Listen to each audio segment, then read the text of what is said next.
চট্টগ্রামে আদালত চত্বরে আইনজীবী সাইফুল হত্যার প্রতিবাদে দ্বিতীয় দিনের মতো কর্মবিরতিতে আইনজীবীরা। সেখানে রয়েছেন সহকর্মী অনুপম শীল। বিস্তারিত জানাবেন তিনি।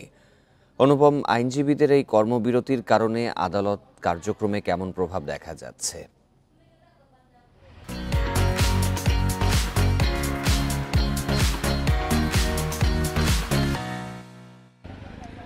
আজকে মূলত দ্বিতীয় দিনের মতো আইনজীবীদের কর্মবিরতি বা আদালতে যে কার্যক্রম পরিচালনা না করার যে কর্মসূচি সেটি চলছে এবং ইতিমধ্যে আমরা দেখছি যে চট্টগ্রামের আদালত প্রাঙ্গণে বিশেষ করে আইনজীবী ভবন বা তার চারপাশে আমরা দেখছি কালো পতাকা উত্তোলন করা হয়েছে এবং আইনজীবী সমিতির যে পতাকা সেটি অর্ধনমিত করা হয়েছে।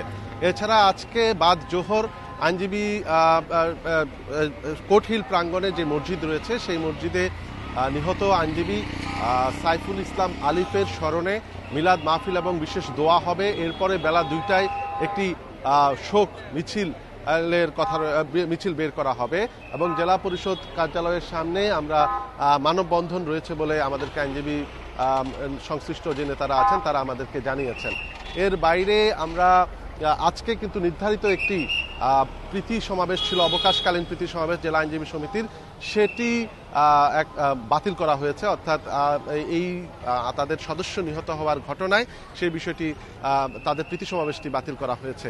এবং আমরা বেশ কয়েকজন ইতিমধ্যে সকাল থেকে আইনজীবী নেতৃবৃন্দ এবং আইনজীবীর সাথে কথা বলেছি। তারা বলছেন যে ন্যাক্কারজনক এই ঘটনায় যারা প্রকৃত দোষী তাদেরকে দ্রুত আইনের আওতায় এনে দৃষ্টান্তমূলক শাস্তি নিশ্চিত করতে হবে। পাশাপাশি আরেকটি আলোচনা এখানে চলছে মূলত যে এই ঘটনার প্রেক্ষাপটে বা গত পরশু দিন যে প্রেক্ষাপটে মূলত এই চট্টগ্রামের কোর্ট বিল্ডিংয়ে এই সংঘাতময় পরিস্থিতি তৈরি হয়েছে তাতে আইন শৃঙ্খলা রক্ষাকারী বাহিনী বিশেষ করে পুলিশের তৎপরতা বা কর্মকাণ্ড যথেষ্ট ঘাটতি ছিল বলে মনে করছেন সংশ্লিষ্টরা বা এখানে আইনজীবীরা। এবং তারা ক্ষোভ প্রকাশ করেছেন যে বিভিন্ন সময়ে জঙ্গি সংশ্লিষ্ট কোনো আসামি যদি চট্টগ্রামের আদালতগুলোতে আনা হয় তাহলে যে ধরনের নিরাপত্তা ব্যবস্থাপনা নেওয়া হয় এই ক্ষেত্রে সেই রকম ব্যবস্থাপনা নেওয়া হয়নি, যে কারণে অবাধে বিক্ষোভকারীরা বা যারা তার অনুসারী বিশেষ করে চিন্ময় কৃষ্ণ দাসের অনুসারীরা তারা অবাধে আইনজীবী এই এলাকায় ঢুকে তারা এই সংঘাতময় পরিস্থিতি তৈরি করেছে বলে আইনজীবী নেতৃবৃন্দ মনে করছেন।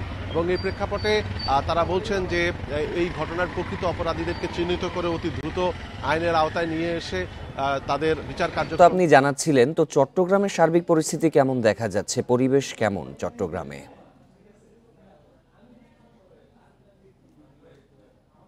হ্যাঁ, গতকাল রাত থেকে চট্টগ্রাম শহর বা আশেপাশের অবস্থা বেশ বলা যায় যে কিছুটা স্বস্তি এসেছে। বিশেষ করে গত পরশুদিন এই ঘটনার ফলে নগরীর বিভিন্ন স্থানে যে আতঙ্কটি তৈরি হয়েছিল, বিশেষ করে সংখ্যালঘুদের যেখানে বসবাস বেশি সেখানে এক ধরনের আতঙ্ক তৈরি হয়েছিল। কিছু কিছু জায়গায় বিচ্ছিন্ন খণ্ডখণ্ডভাবে কিছু হামলার ঘটনাও ঘটেছিল। তবে গতকাল সকাল থেকে আমরা সেই ধরনের কোনো খবর পাইনি এবং এই সমস্ত এলাকাগুলোতে যেখানে সংখ্যালঘুরা সংখ্যায় বেশি বসবাস করেন সেই সমস্ত এলাকায়ও কিন্তু কিছুটা স্বস্তি আস্তে আস্তে ফিরে এসেছে। এবং গতকালকে আমরা দেখেছি চট্টগ্রামের মেয়রের একটি বড় ধরনের আমরা মুভমেন্ট দেখেছি। অর্থাৎ চট্টগ্রামের মেয়র তিনি চট্টগ্রামে যে উপদেষ্টা এসেছিলেন গতকাল বেসামরিক বিমান উপদেষ্টা তাকে নিয়ে এবং ছাত্র নেতাদের নিয়ে বিশেষ করে কেন্দ্রীয় বৈষম্য বিরোধী আন্দোলনের কেন্দ্রীয় নেতাদেরকে নিয়ে হিন্দু ধর্মাবলম্বী যারা গণ্যমান্য ব্যক্তিবর্গ আছেন তাদেরকে নিয়ে সার্কিট হাউসে একটি বৈঠক করেছেন। সেই বৈঠক থেকেও নানামুখী আলোচনা হয়েছে এবং কিভাবে শহরের ভেতরে কোনো সংঘাতময় পরিস্থিতি তৈরি হলে সামাল দেওয়া যায় বা সংঘাতময় পরিস্থিতি যাতে তৈরি না হয় সেই বিষয়টি নিয়ে আলোচনা হয়েছে। এবং সার্বিক পরিস্থিতি আমরা দেখছি যে এখন বেশ ভালো এবং আইনশৃঙ্খলা রক্ষাকারী বাহিনী বিশেষ করে চট্টগ্রাম মেট্রোপলিটন পুলিশ বলছেন যে তারা বিশেষ পরিকল্পনা বিশেষ করে বিভিন্ন মন্দিরগুলো তারপর বিভিন্ন প্যাগোডা এই ধরনের ধর্মীয় প্রতিষ্ঠানগুলোতে নিরাপত্তা জোরদার করেছে। সামাজিকভাবে তারা বিভিন্ন রাজনৈতিক নেতৃবৃন্দ সামাজিক গণ্যমান্য ব্যক্তিবর্গকে এই নিরাপত্তা ব্যবস্থাটি নিয়ে কাজ করার জন্য আহ্বান জানিয়েছে। চট্টগ্রামের পরিস্থিতি জানাচ্ছিলেন সহকর্মী অনুপম শীল।